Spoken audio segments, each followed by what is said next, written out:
السلام علیکم Fatima YouTube channel میں آپ کو خوش آمدید۔ امید کرتی ہوں کہ آپ سب خیر و عافیت سے ہوں گے۔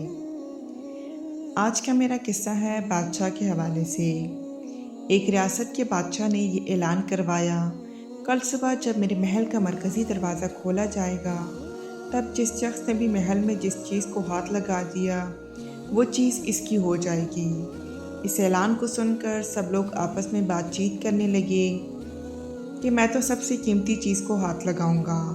کچھ لوگ کہنے لگے میں تو سونے کو ہاتھ لگاؤں گا، کچھ لوگ چاندنی کو تو کچھ لوگ قیمتی زیورات کو، کچھ لوگ گھوڑوں کو تو کچھ لوگ ہاتھی کو، کچھ لوگ دودھ دینے والی گائے کو ہاتھ لگانے کی بات کر رہے تھے۔ جب صبح محل کا مرکزی دروازہ کھولا، سب لوگ آپس میں اپنی اپنی من پسند چیزوں کے لیے دوڑ کر سب کو اس بات کی جلدی تھی کہ پہلے میں اپنی من پسند چیز کو ہاتھ لگا دوں تاکہ وہ چیز ہمیشہ کے لیے میری ہو جائے۔ بادشاہ اپنی جگہ پر بیٹھ کر سب کو دیکھ رہا تھا۔ وہ اپنے آس پاس ہو رہی بھاگ دوڑ کو دیکھ رہا تھا اور مسکرا رہا تھا۔ اسی وقت اس بھیڑ میں سے ایک شخص بادشاہ کی طرف بڑھنے لگا اور آہستہ آہستہ چلتے ہوئے بادشاہ کے پاس پہنچ گیا۔ اس نے بادشاہ کو چھو لیا۔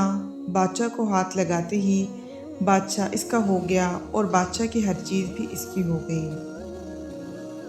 جس طرح بادشاہ نے ان لوگوں کو موقع دیا اور ان لوگوں نے غلطیاں کی، ٹھیک اسی طرح ساری دنیا کا مالک بھی ہم سب کو ہر روز موقع دیتا ہے، لیکن افسوس ہم عقل کے اندھے لوگ بھی ہیں۔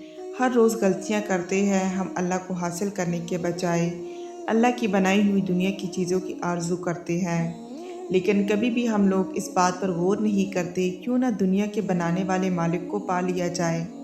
اگر مالک ہمارا ہو گیا تو اس کی بنائی ہوئی ہر چیز بھی ہماری ہو جائے گی۔ امید کرتی ہوں کہ آج کا واقعہ آپ کو پسند آیا ہوگا۔ ملتے ہیں ایک نئی اور اچھی کہانی کے ساتھ۔ اپنا اور اپنے پیاروں کو بہت سا خیال رکھیں۔ اللہ نگہبان۔